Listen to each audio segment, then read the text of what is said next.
you and welcome to the Children's Scholarship Fund Applying for College workshop. We're so excited to have you here. Today we are going to be reviewing with the panelists. We have the Young Leaders Board who are here. I'm going to briefly introduce the volunteer panelists, and each of them will have about 4 or 5 minutes to speak. After that, we're going to open the questions up to the audience. First off, I'd like to bring everyone's attention to the social media up here in the corner of my screen. If you do not follow us on social media, we are on Instagram, we are on Facebook, and we are on Twitter. So make sure throughout the panel, whenever you have a second and the speaker is not speaking, go ahead and jot those down and connect with us on social media so we can keep in touch with you. My name is Nicole Serrato. I work for the Children's Scholarship Fund, and I am also an alumni of the scholarship, which means I had the scholarship way back when, in the beginning of CSF. So just to explain a little bit of what the CSF Alumni Network is all of you received a scholarship from the Children's Scholarship Fund, which funds scholarships from K through 8th grade. And after 8th grade, you become what we called an alumni of the program. The alumni network that CSF created tries and helps provide resources and networking opportunities, resume building opportunities for you so we can continue to support you throughout your educational journey. Even though we're not giving you a scholarship anymore, we can give you resources and everything else to help guide your path. So that's what the CSF Alumni is network. Next, we have panelists on here that are Young Leaders Board and our President Councils.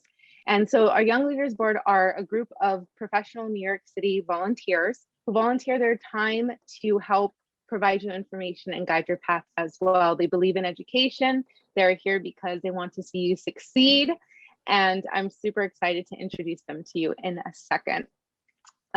Also, one more thing is make sure to look out for future emails. This is going to be the first of the next 6 events that we have planned throughout the summer for you on how to apply for college, which is this one, down to financial aid and other things as well. So just look out for your emails. We'll be sending those out. Lastly, as I said in the beginning, we are going to be having a Q&A section after we hear from the young leaders. And so have your questions ready. Don't be shy. If you want to put your question in the chat and turn on your camera and ask your question directly, we would love that. If you prefer to ask your question anonymously, or you'd like to just put the question in the chat and not come on camera, that's totally fine as well. Just let us know. But other than that, we can go ahead and get started. I'm going to briefly introduce you to our panelists, noting their work affiliation and where they went to college. For her, first, we have Kyra Brown, who works at Morgan Stanley, and she graduated from Baruch College.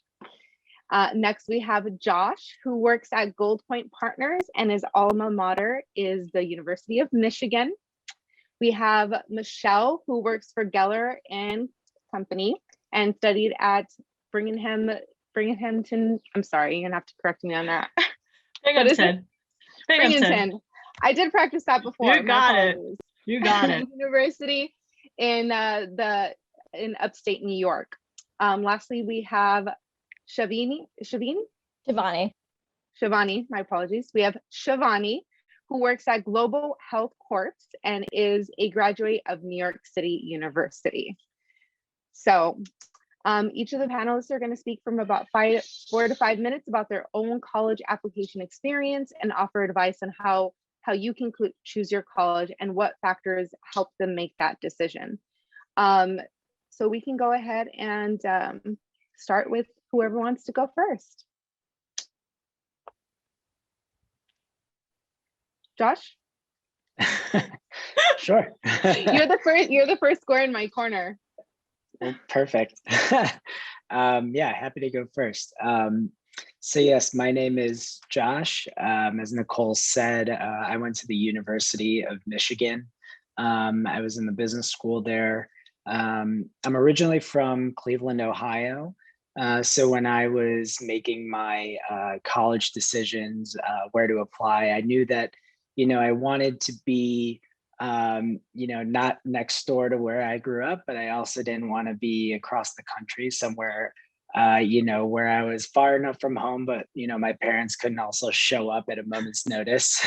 So I was looking at primarily schools in the Midwestern area. I had gone to smaller private schools pretty much my whole life. So I really wanted kind of a bigger public school, sort of rah-rah atmosphere with the sports and all that fun stuff.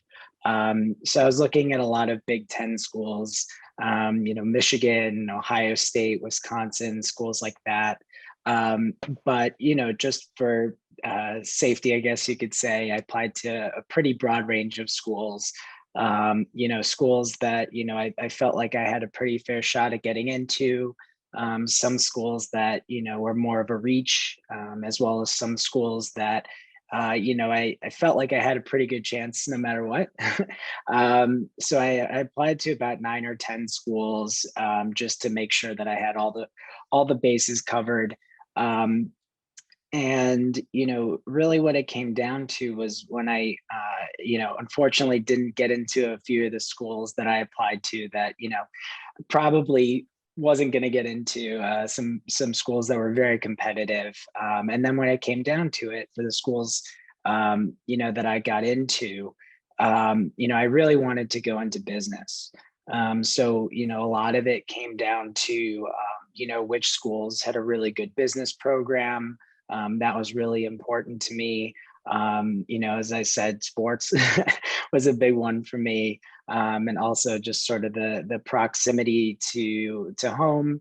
Ann Arbor was about a 3-hour drive from Cleveland.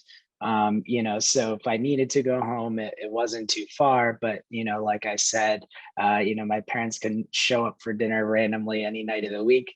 And when I visited Ann Arbor, to me, that was probably one of the best business school programs, certainly out of the schools that I got into, but also in the country. And when I visited, it just seemed, it really seemed like a great place to be. And what I guess I would recommend is that you should, when you're looking at schools, you should really kind of feel out what's best for you, and don't feel the need to kind of go where other people tell you to, or what is ranked the highest on paper. I firmly believe that it's kind of, you get out of it what you put into it. So as long as you're at a place where you feel comfortable and you feel like you're at home, and you can really excel, then I think that will really carry you. And really, like I said, just you get out of it what you put in. So as long as you're happy, I think that's really what counts. Amazing. Thank you so much for sharing that, Josh. Those are some great insights. I hope everybody took some notes, because you're going to get a lot of gems tonight.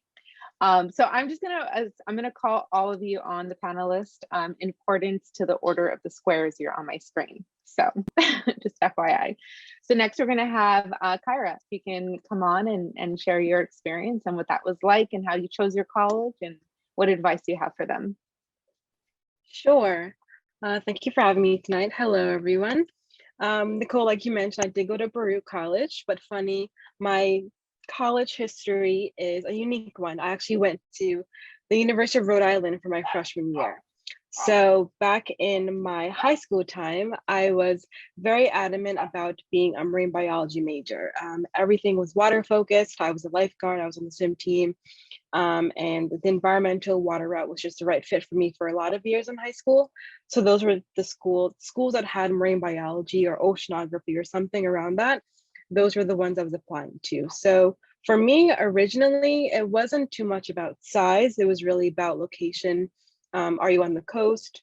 How close are you to the ocean where you can get hands-on experience or internships or jobs in an area in the summer? And I definitely wanted to be out of New York. I lived in New York all my life, and I'm the eldest of a few siblings. So I wanted to be away from home, and far enough, but not too far. So to start out, I remembered that I chose a few schools that were my top schools that I really wanted to get into. So those are about 4. And then altogether, maybe around 6 to 8 on the list that I was going to apply to, or 4 more schools really, that I was going to apply to in the second round of college applications. So my top choice was the University of Rhode Island, and I actually did get in. And I was able to have a great semester. I learned a lot about myself that year, but one huge thing that I learned was that I needed a shift in my major. I needed a shift in where I wanted to see my life go. And all freshmen there had to attend a seminar called Diversity Week. And my seminar was called Peace Building in Nepal, just to introduce freshmen to campus life, but also get to know each other. And there I was able to learn about all the challenges in the world, well, not in Nepal at the time, but also about the different economic factors and cultural factors that might be happening around the world. And I ended up switching my major to political science. And then I came back home, I transferred, came back to New York, and then I had still a great time commuting. I still got the full college experience. There's a very big difference between urban schools, which are more in the city, and then suburban schools, which have a lot of landscape, maybe driving. But both URI and Baruch College were very different landscapes. And I loved each and every one, each experience and each individual that I met there. So definitely don't regret going there my freshman year and then transferring to Baruch. It ended up really great for me.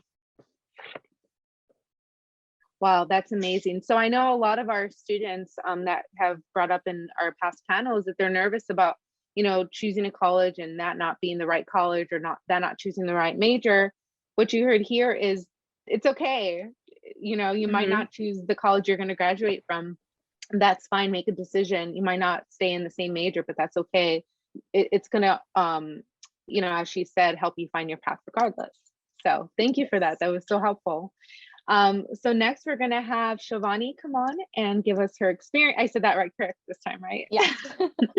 We're going to have her come on and share her experience, what college she chose, what career path she's in, and just a little advice that you have for the students. Hi, everyone. My name is Shivani. I grew up in Queens and I graduated from New York University, otherwise known as NYU. I studied economics with a minor in business studies, and currently I work actually in between jobs, finishing my current job at Global Health Corps and starting at the Nonprofit Finance Fund on Monday, working as a financial analyst. So I guess I'll start off talking about the SATs, because I remember that was a major, major deal for me when I was applying for colleges. I was really intimidated by the process, and I was panicking over what score I was going to get and whether it's going to be competitive enough.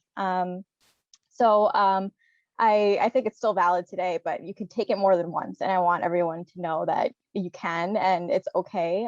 It doesn't look bad if you take it multiple times. Many people do, and keep at it. There are lots of free resources out there, as well as programs that are low cost that can help you study for the exam. As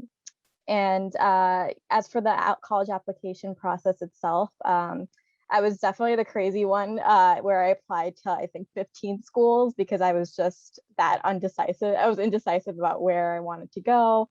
And I also applied to a lot of competitive schools, and I was really unsure about my chances of getting in. So much like Josh, I wanted to have my bases covered, and I did apply to a lot of schools. And in the end, I think I had narrowed it down to 3 schools. NYU was one of them. University of Michigan was another one, and Villanova University was the third one. And really it came down to making a list of all the things that I valued. So if you're struggling with deciding where you want to go, I would suggest just make a list of what things that you value. I really valued diversity. I wanted a university that had a global exposure where I would get experience with different cultures. Whether you want to live in a city, or do you want more of the suburban college feel. And then of course, the financial aid package is massive. So factoring in how much each school is giving you, that's also another big consideration that I had. With NYU in particular, because I had grown up in Queens in New York, I did not want to stay in New York. I was just I want to get out of the state. So I was just yeah, I really want to go to UMich because it has that college feel. I'm it has a football team and growing up in New York, we did not have like football teams in high school, so I didn't have that experience. I wanted to get out. But after I like got into NYU and I started there, I realized that it was actually really great. It offered a lot of benefits. And my mind slowly started to change, and it came around to the university and what it was like. And I guess like some things that some advice that I would give. There are lots of like free like programs out there. I think if you're currently located in Queens, I think this program is still operating. It's called College Readiness Program. It's run by Sunnyside Community Services. And when I was with them, they helped me write my college essays for each school, including the Common App application. And they really helped like outline the process. Like being a first generation college student, I didn't have parents who went to college, so they weren't really helpful in figuring out FAFSA and like how to complete it and what's required for each school. And programs like these like really help outline or help break down what you need in order to like get into these colleges. My second advice is submit your FAFSA application on time. Like get a calendar, Google Calendar, get organized, write down all of your key dates, your application deadlines.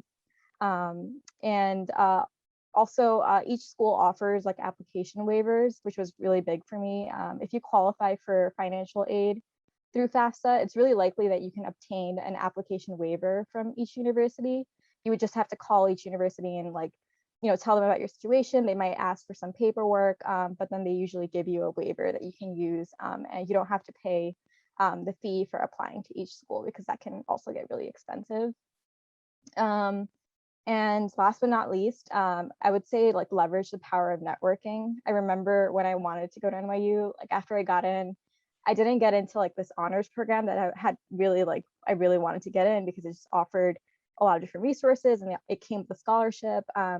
So I attended this college fair at my high school and there was a representative from NYU there and he was actually like running the program, this honors program. So I just talked to him and I was just like, I'm really interested in this program, but I didn't get in the first time. What can I do to improve my second chance or my second time at applying for this program?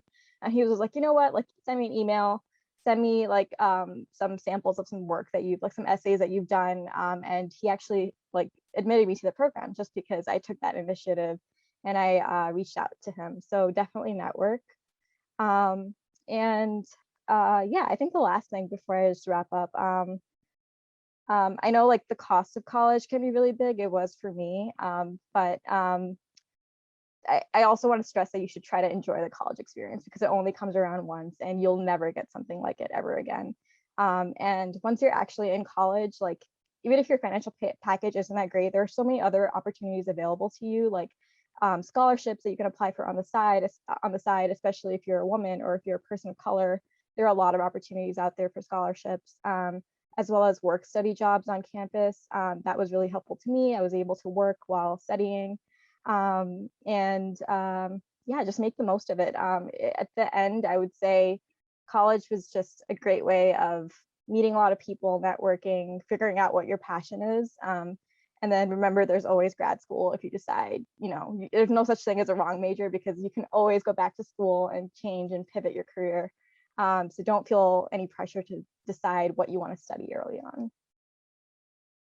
Yeah, wow, that's some really, really great advice. And I have some timeline stuff that I'll share with you after we hear from Michelle for all the students on some of the stuff that you touched on. So last but not least, Michelle, if you want to come on, tell us who you are, what your journey's been like. Sure, thanks again for having me. I gotta say my college experience was pretty amazing. Best 4 years of my life, and for sure it will be one of the best times of anyone else's lives when you go through that entire process. I didn't have that many options in terms of my college exploration. I was also the first in my family to go to college. And that being said, I didn't even know what schools were out there. I only knew of like the Ivy names and then just a few here and there like St. John's or Binghamton, which is part of the SUNY system. So even like when I was exploring, I didn't know where to look, what did I even want to move out of state? And I felt like I fell into the comfort zone. So unfortunately, I actually only applied to schools really within New York. And oddly enough, I applied to Binghamton, which I thought was a really good school and it was affordable. And I also got into NYU. So there I am, 17. I'm like, oh, I got these two schools. And I went to NYU and I saw I was in the city. And I'm like, I love the location. I love the campus. I love the people who are coming here. And my dad tells me, you're going to Binghamton. I'm like, why? He says, I can't afford to send you to NYU. You're going to Binghamton. At that point, I was devastated. I was like, oh, why does the financial situation have to play a part? But my teacher told me the college experience is what you make out of it. So I took that in the back of my mind, went to Binghamton in the middle of nowhere. It's not in the middle of the nowhere. It's 4 hours north of the Tappan Zee Bridge. So I went there, I made some of my best friends. One of my friends from high school was also there. And I mean, I can't ever think of a better place to, be up 3 o'clock in the morning, ordering pizza and having a few good laughs. So, but even when I went there, I had no idea what I wanted to do, what I wanted to study. I was so lost. And the whole idea of college is exploration. And guess what? You're there with everyone else and no one knows what they want to do either, which is fantastic because now you get to talk to everyone.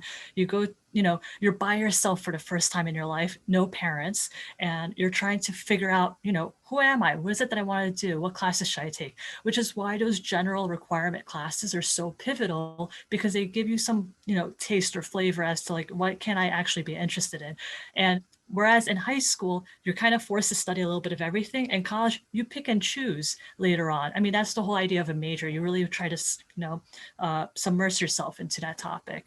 But I ended up enjoying college so much that I ended up becoming a advisor to other students, to freshmen, to say, hey, this is like a resource that the campus offers, or, you seem interested in this. Why don't you explore this major? Now, I was in a weird situation back then where I was originally in the arts school and I also transferred to a business school.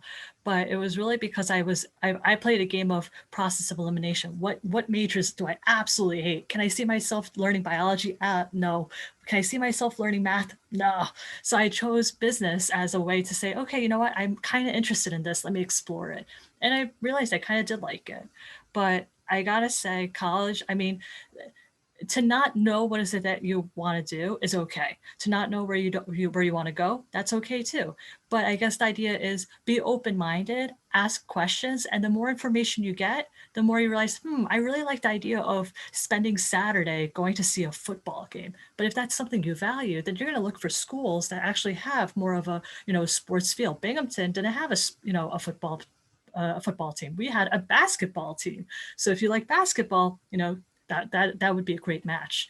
But overall, I mean, I remember how daunting it was. I remember how much work I had to do to prepare and how much I didn't know. And it was so funny that after the fact, I realized, oh, wow, there was so much that I had missed in the whole application process that it's funny that you realize it after the fact. But it's so fantastic that we have so many people here today, listening in. And now you guys are going to get the information that some of us may have missed or we wish we knew, when we first started this entire process. So I commend all of you for attending today. This is just another step up to get you moving and to, start asking those questions. What is it that I want from my experience?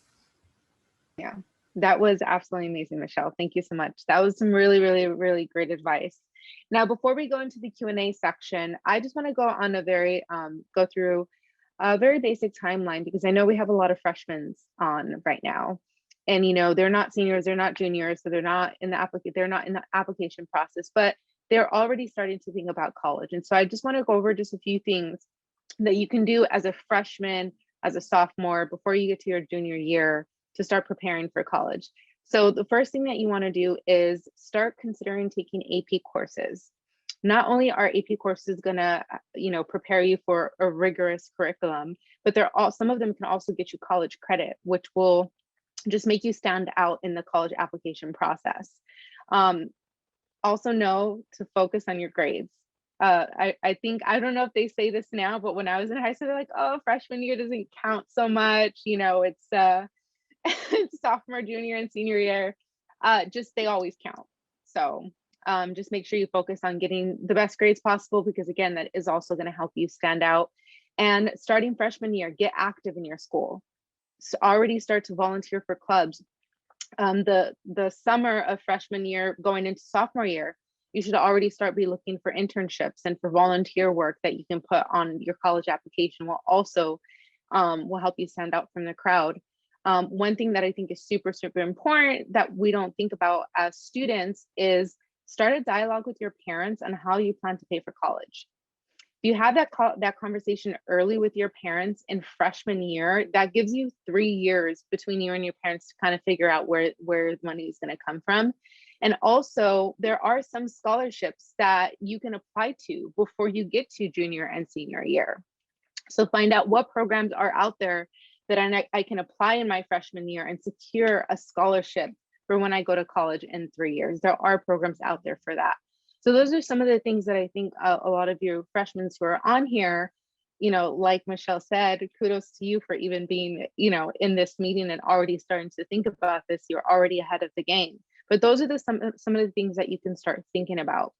Going into your, you know, ending sophomore year, going into your junior year, take into consideration of preparing for the PSAT, you know, just to get you prepared for the SATs the following year, so you're not finding yourself cramming, you know, studying for this thing.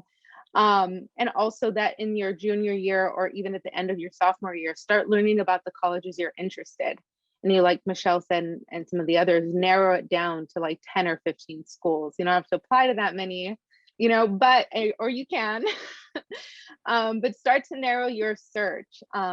And then, you know, you can take it a step further and start to talk or reach out to those colleges and talk to any representatives from those colleges is something that you can do to be proactive, especially in your junior year.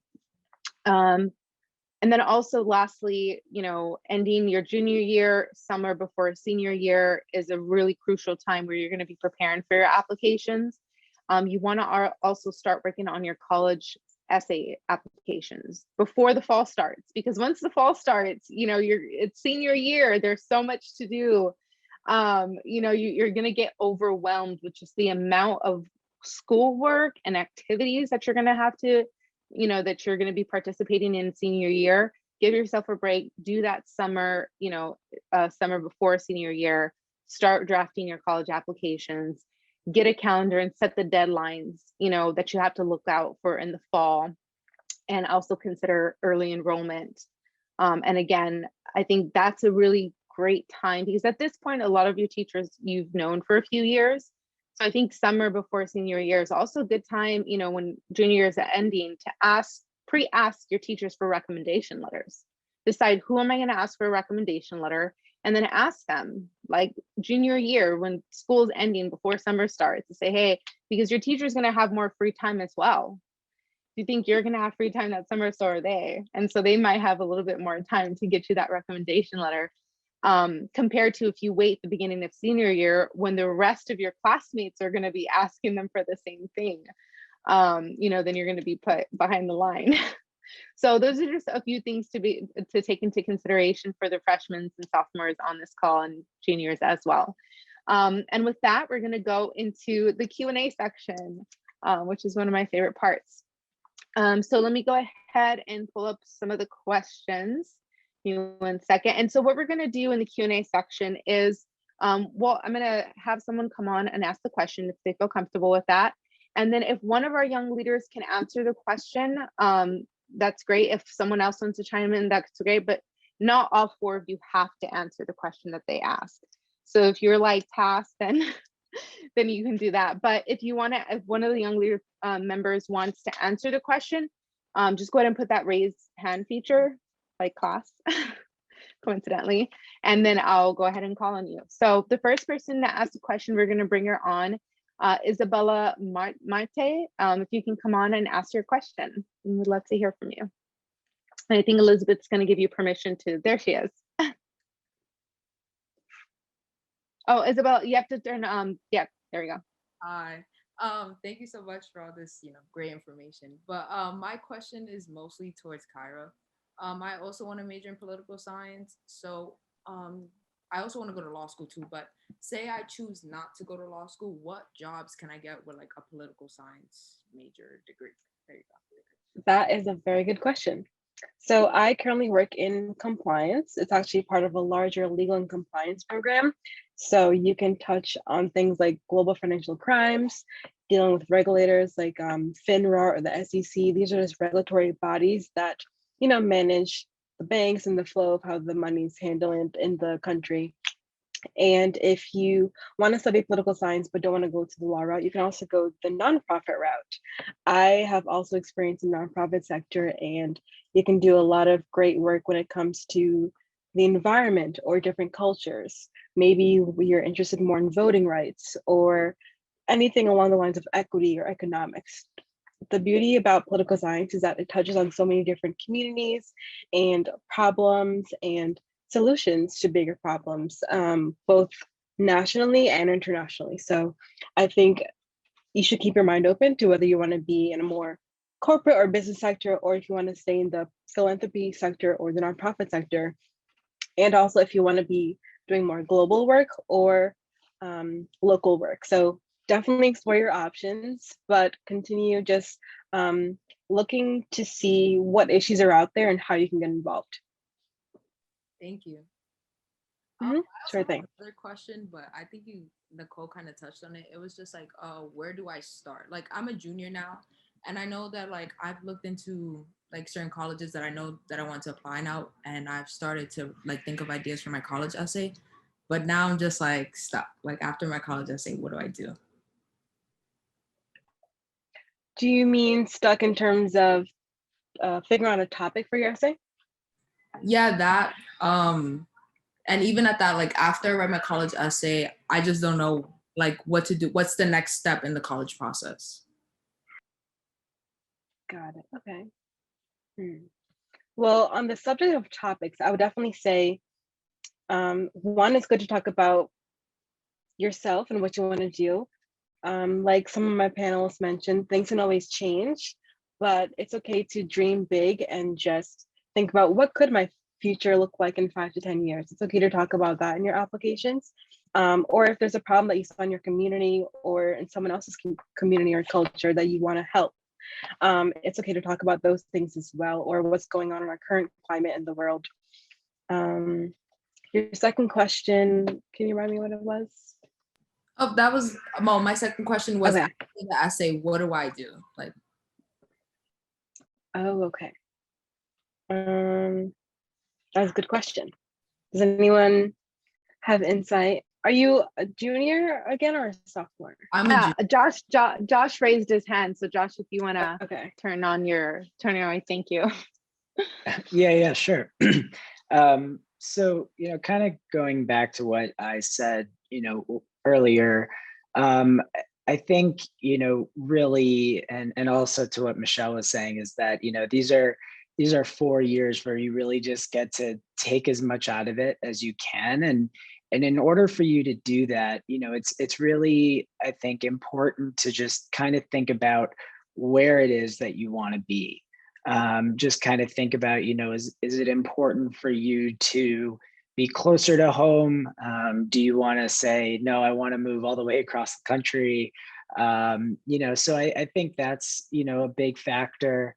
And also, you don't have to know what you want to do, but if there's something in particular that you're interested in, doing some research to see, what schools have programs that are related to that. I think another key element is to think about, the size of the school or the environment that you want to be in. Like I had said, I went to, small schools pretty much my whole life. So I wanted a big school experience. I think probably one of the other things too is I know it's a little difficult. I can only imagine what it's like, visiting schools during COVID. I'm sure it's not easy. But whatever opportunities you have, whether they're nearby, whether it's just seeing schools in the city or seeing schools that are, a few hour drive away, even if you're not considering them, I think it's still good just to experience as much as you can, just to get a flavor.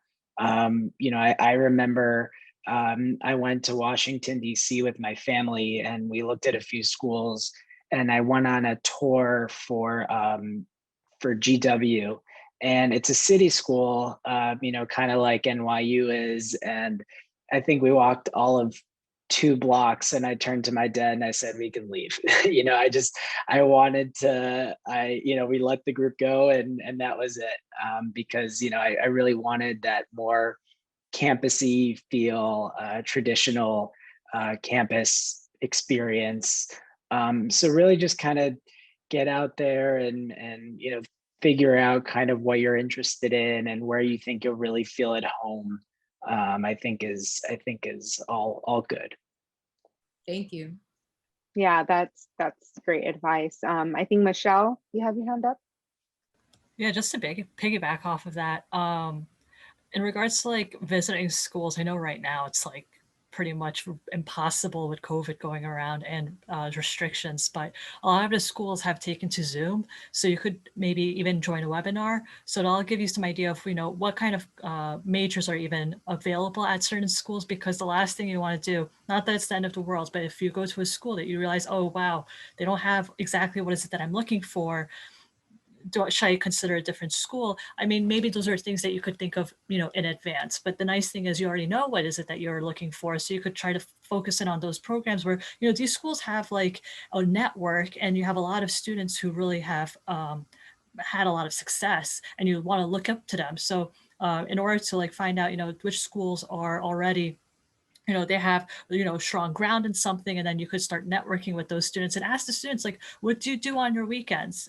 There's going to be a difference in someone who goes to, you know, the school in the city versus when, you know, on my weekends, we would play volleyball outside or go to the nature preserve, but not every school has a nature preserve. But that's something that I remember doing because that was my college experience. And that's very, very specific. But if that's something that you're like, you talk to someone, you're like, oh, wow, that's really interesting. I want that for myself.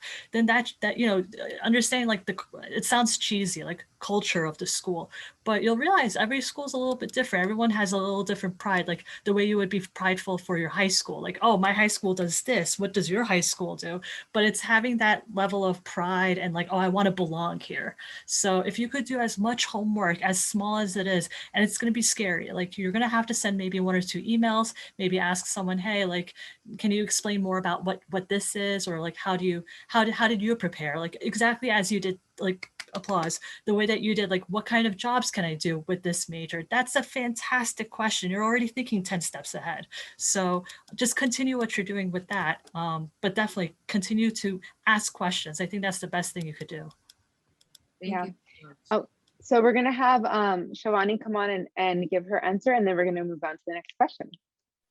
Yeah, I'll be really quick. So after you know, figure out which schools like that you're interested in, I would say like make a list of the schools and then look at the factors. Like sometimes schools list like their median SAT range score. So you want to look for what kind of SAT score are they looking for and how can I get myself there?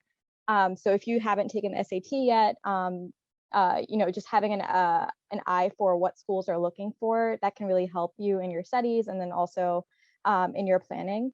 And then also after you're done with like the common application essay, with each school, from what I remember, they have like supplemental essays. So go on their website, grab the questions, and then start writing those because you need all the time in the world. And yeah, I would just say start making a list, and from there you can just narrow it down one by one. Thank you. Amazing. All of Yeah, all of you. And I'm sorry if I didn't see your guys' hands at first. For some reason, the logos are actually kind of blocking the hand. It's like right here. So it's not your fault, but if I didn't see your hand, that's why I didn't call you right away. So we have a great question. I love this one. So again, if you want to answer it.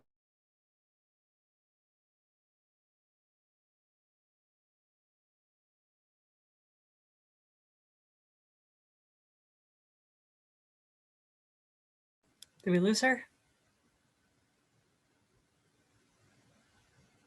I think they might have taken off the wrong person.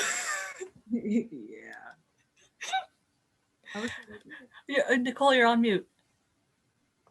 Sorry, everyone, I'm back. You know, technical difficulties, they happen. Okay, so let me go on with the next question. I think you heard me say it's my favorite one. So the next question is, it comes anonymously. So what are the benefits of starting at a 2-year college versus going to a straight 4-year university college? Who wants to take this one? I can't find the raised hands, but I can go. Oh, it's at the bottom. Yeah, great. It's at the bottom. Okay. Yeah, but yeah, go ahead. Okay. So not only do I have family members who did this exact same scenario, they went to a community school and then actually transferred to a 4-year school. I also have experience in the transfer process. So thank you for asking this question. One benefit is you get to maybe stay close to home. Maybe you want to figure out what that college transition from high school might look like. So you can get acquainted with just being more independent, traveling to school and keeping up with your own schedule. Another benefit to going to community school first and then switching to a different school could be cost factor. I know for me, I transferred to Baruch because the cost benefits definitely outweighed why I originally wanted to go to URI. There are a lot of great scholarships if you are applying to a school that's maybe closer to where you live right now, and you maybe want to figure out, I think going to a community college, you can also figure out, okay, what do I actually want to major in?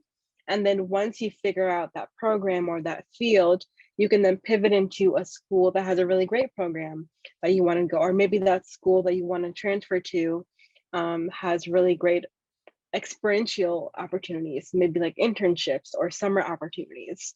It gives you some time to think, develop yourself a little bit more, and maybe save some costs along the way. Does anyone else have any advice that they might think of for doing that transfer, a benefit there?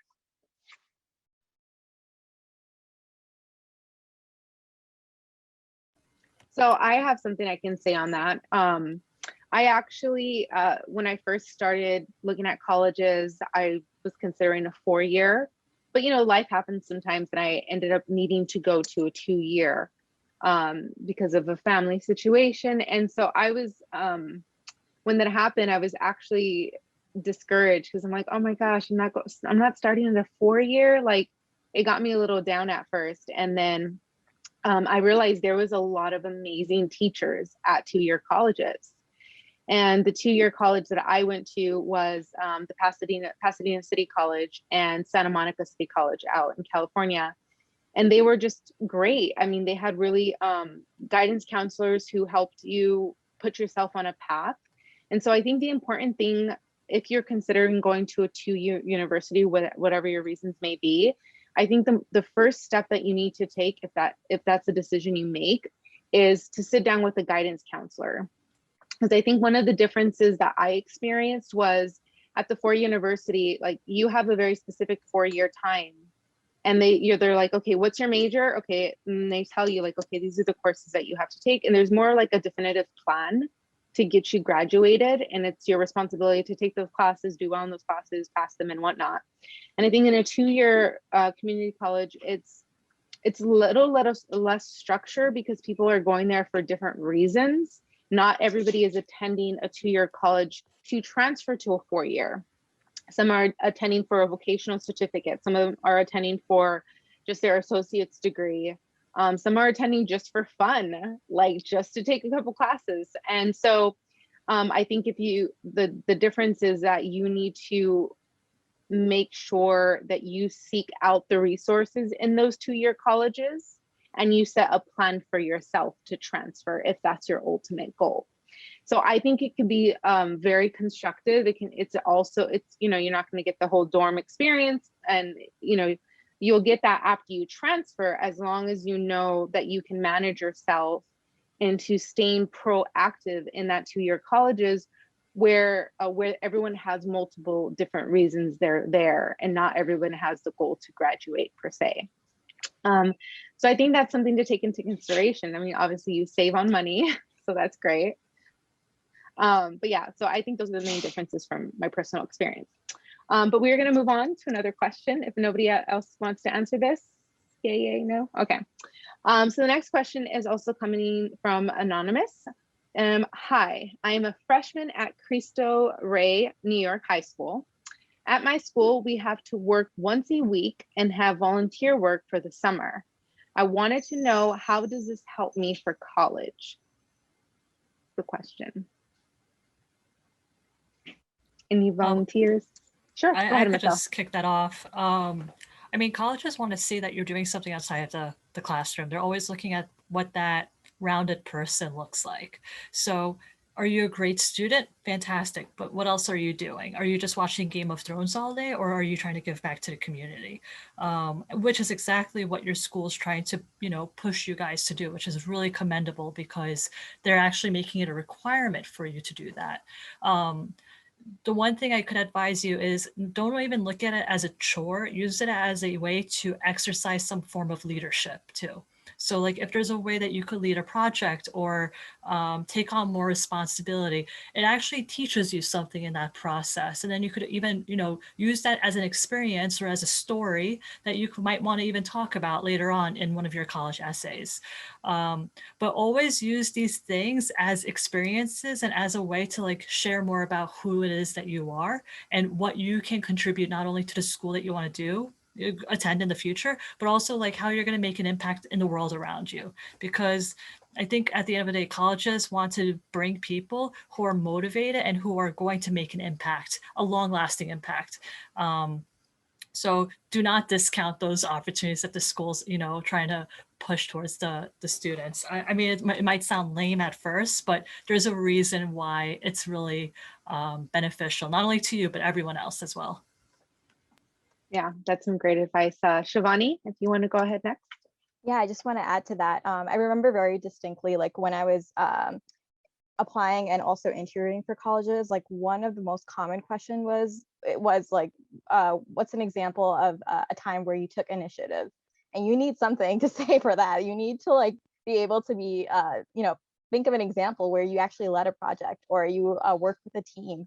And I relied a lot on my volunteer experience. And I would encourage you to do the same. So echoing what Michelle said, like finding opportunities where you can get that experience for leadership.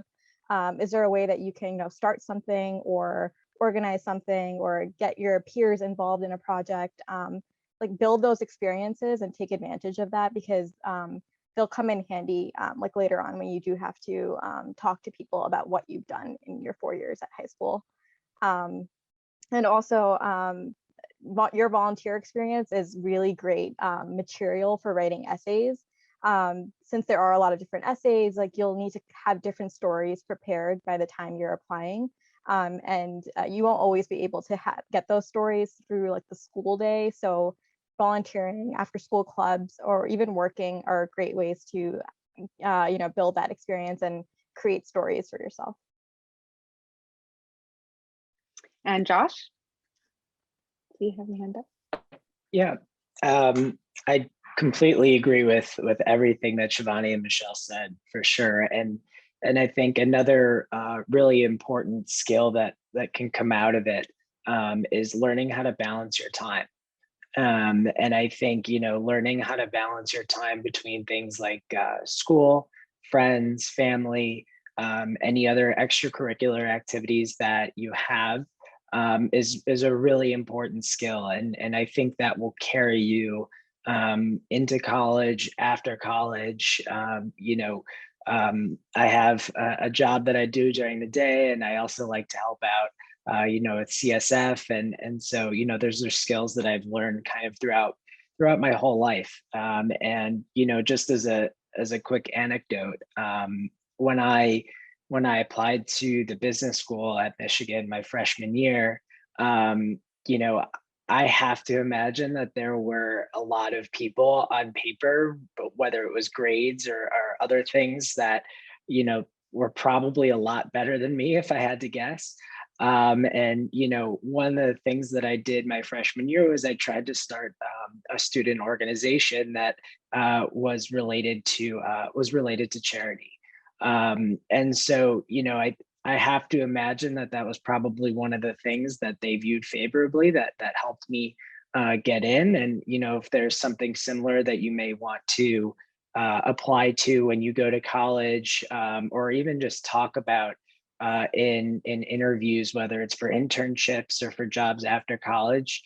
Those experiences are incredibly important.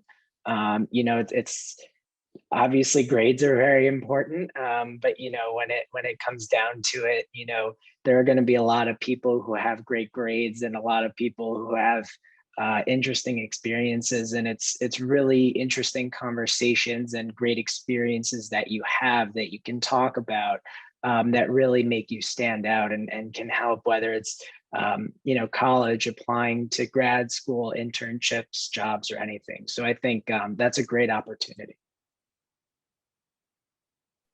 Yeah, that's some really, really great advice. Yes, it does definitely help. So we have one last question and then we're going to be saying bye. So let me pull that up really quick. Okay, so this question is also coming from Anonymous. Any tips on working with my high school's guidance department on the college application process?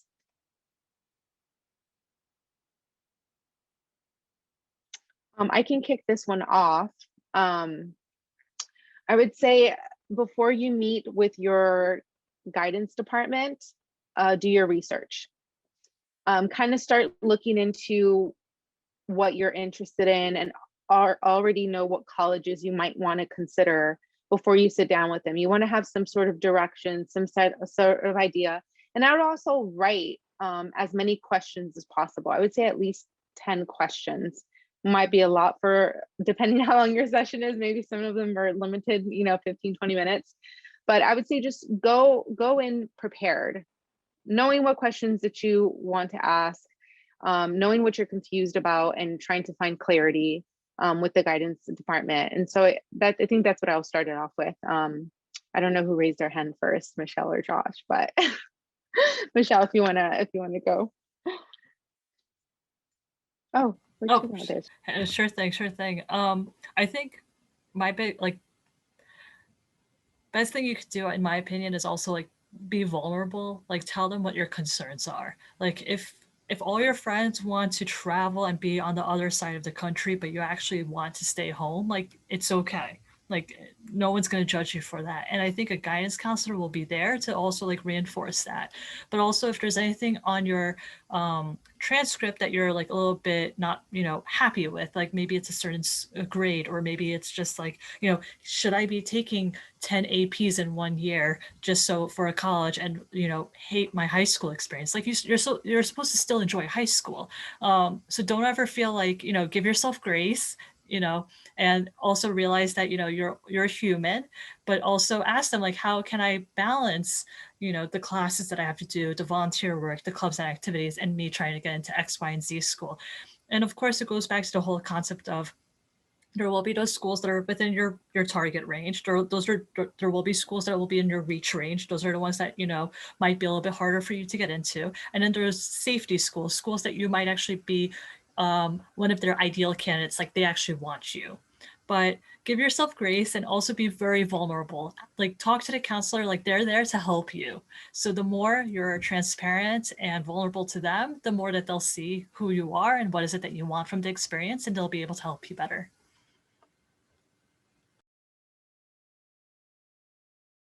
Great. And then Josh, you want to go ahead and give us your perspective? Sure. I would say that, you know, definitely agree with Nicole. I think go in and at least have, you know, some knowledge or some idea of how the process works, what you need to do, what schools you might want to consider, and what the key criteria are. But also, you know, be very open to what they have to say. Take advantage of every resource that they have to give you. You know, their job is to help you. So, you know, take advantage of all of it.